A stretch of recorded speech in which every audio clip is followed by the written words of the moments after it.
ज़रा सोचिए, आप अपने दोस्तों के साथ एक हॉरर थीम पार्क में मज़े कर रहे हैं। चारों तरफ डरावने पुतले हैं, नकली खून है और चीखें गूंज रही हैं। आपको लगता है कि ये सब सिर्फ एक एंटरटेनमेंट है, एक गेम है, लेकिन क्या होगा अगर उस भीड़ में एक असली साइकोपैथ किलर छुपा हुआ हो? एक ऐसा किलर जो आपके ठीक पीछे खड़ा है और लोग उसकी असली हत्याओं को देखकर भी तालियां बजा रहे हैं, क्योंकि सबको लग रहा है कि ये सिर्फ एक पार्क का नाटक है। आज हम हेलफेस्ट एक्सप्लेन करने वाले हैं, जो 2018 की सबसे अंडररेटेड थ्रिलर फिल्म थी। कहानी की शुरुआत होती है एक बहुत बड़े ट्रैवलिंग हॉरर थीम पार्क से, जिसका नाम है हेलफेस्ट। शुरुआत में एक लड़की दिखाई जाती है जो पार्क में भूल भुलैया जैसी जगह पर पहुंच जाती है। वहाँ पर उसे एक साइकोपैथ किलर दिखता है, पर उसे लगता है कि वो भी पुतलों का एक हिस्सा है। वो उसके सामने आ जाती है, लेकिन वो उसे देखकर हंसकर चली जाती है। इसके बाद साइकोपैथ किलर उसका पीछा करने लगता है। वो उसको पार्क का ही एक एम्प्लॉय समझ रही थी। जब लड़की एक सुनसान जगह पर पहुंच जाती है, साइकोपैथ किलर उस पर हमला कर देता है। और सबसे डरावनी बात, वो उस लड़की की डेड बॉडी को वहीं पार्क में एक नकली भूतिया सेटअप में लटका देता है, ताकि आने वाले लोगों को लगे कि ये भी एक नकली पुतला है। अब सीन शिफ्ट होता है हमारी मेन कैरेक्टर नटाली पर। नटाली काफ़ी टाइम बाद अपनी बेस्ट फ्रेंड ब्रूक से मिलने आई है। वो ब्रूक से मिलती है और वहाँ पर उसे टेलर भी मिलती है। टेलर ब्रूक की रूममेट होती है। वहाँ पर ब्रूक का फ्रेंड भी होता है, जिसका नाम क्वीन होता है। और ये है गेविन और एशर। इन सब का प्लान होता है आज रात हेलफेस्ट में जाना और पार्क में जाकर लाइफ की सबसे डरावना एक्सपीरियंस लेना। लेकिन उन्हें नहीं पता था कि यह रात उनकी आखिरी रात भी बन सकती है, क्योंकि वहाँ पर एक साइकोपैथ किलर घूम रहा है। नटाली, ब्रूक, क्वीन और टेलर पार्क में पहुँचते हैं। केविन और एशर उन्हें वहीं पर मिल जाते हैं। वहाँ का एनवायरनमेंट बहुत लाउड और क्रेजी होता है। सबने मास्क पहने हुए हैं, लोग घूम रहे हैं, इसलिए किसी असली कातिल को पहचानना नामुमकिन है। इन अलग अलग मास्क की वजह से कोई नहीं पहचान पाता वहाँ साइकोपैथ किलर भी है। घूमते घूमते नताली बाकी ग्रुप से थोड़ी अलग हो जाती है और एक प्राइवेट भूलभुलैया वाले रूम में घुसती है। वहाँ उसकी मुलाकात उसी साइकोपैथ किलर से होती है, जिसे फिल्म में द अदर कहा गया है। वो किलर नताली को डराने की कोशिश करता है और नताली को उसकी आंखें बहुत अजीब लगती हैं, लेकिन नताली वहाँ से भागकर अपने दोस्तों के पास आ जाती है।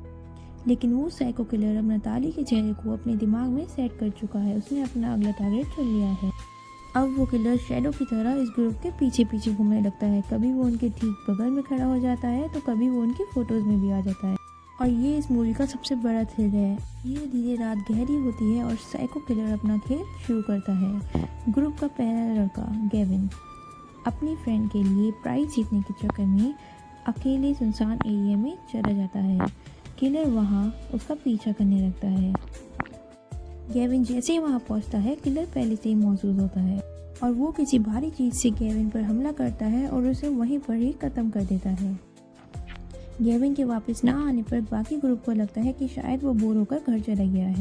इसके बाद किलर टारगेट करता है एशर को। एशर जब एक डार्क राइड पर होता है, किलर वहाँ पहुँच जाता है और उस पर हमला कर देता है। पार्क में इतनी तेज़ म्यूज़िक होता है और आवाज़ें होती हैं कि किसी को एशर की आवाज़ नहीं आती है और किलर उस पर हमला कर देता है। अब नताली और ब्रूक को एहसास होता है कि कुछ तो बहुत बड़ी गड़बड़ चल रही है। उनके दोस्त गायब हो रहे हैं और वही नकाबपोशी आदमी बार बार उनके सामने आ रहा है। वो दोनों ही सिक्योरिटी के पास जाती हैं, लेकिन सिक्योरिटी गार्ड उनकी बात को हंसकर टाल देता है और कहता है ये हॉरर पार्क है, यहाँ डराना ही हमारा काम है। अब यहाँ पर किलर का टारगेट वो दोनों होती हैं। किलर उन्हें पार्क के सबसे आखिरी और सबसे खतरनाक भूलभुलैया में घेर लेता है, जिसका नाम खुद हेल होता है। इस हेल नाम की जगह पर कोई लाइट नहीं होती है, सिर्फ एक रेड लाइट होती है, जो इस मूवी को और थ्रिल देती है। ब्रूक और नताली को समझ आ जाता है कि किलर उनके पीछे है, कि तभी किलर पीछे से आता है और ब्रूक के पैर पर हमला कर देता है। नताली उसे बचाने के लिए आगे जाती है कि तभी पीछे से किलर आ जाता है और नताली को एक नकली हथियार दिखता है। वो उसी से उसके ऊपर वार कर देती है। नताली उसे बहुत जोर से धक्का मारती है और किलर पीछे हट जाता है और इसी मौके का फायदा उठाकर नताली ब्रूक को खींचते हुए पार्क की तरफ जाती है। लेकिन बाहर जाने के बाद वो देखती है कि वहाँ पर कुछ चल रहा है। वहाँ पर एक जोकर को बुलाया गया है, जो किसी को बुलाता है ऑडियंस में से, जिस पर वो एक्सपेरिमेंट करेगा। कि तभी टेलर अपना हाथ उठा देती है। वो बहुत खुश होती है उसे एक्सपीरियंस करने के लिए, लेकिन ब्रूक और नताली उसे बता नहीं पाती, क्योंकि वो स्टेज पर होती है।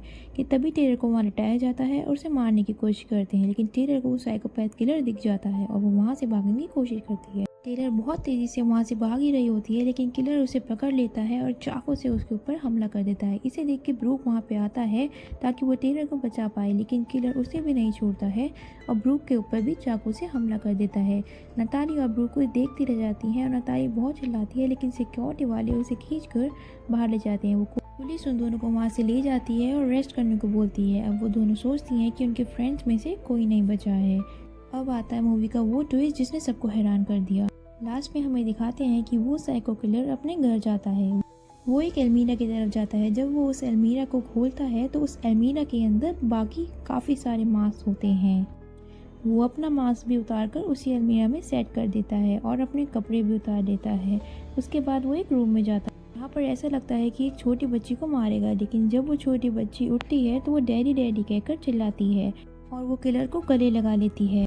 आपने बिल्कुल सही देखा, वो साइकोपैथ किलर भी एक नॉर्मल इंसान है, लेकिन साल में एक बार वो ऐसा शिकार करता है। तो आपको कैसी लगी ये हेल्फएश की कहानी, कमेंट्स में बताएं।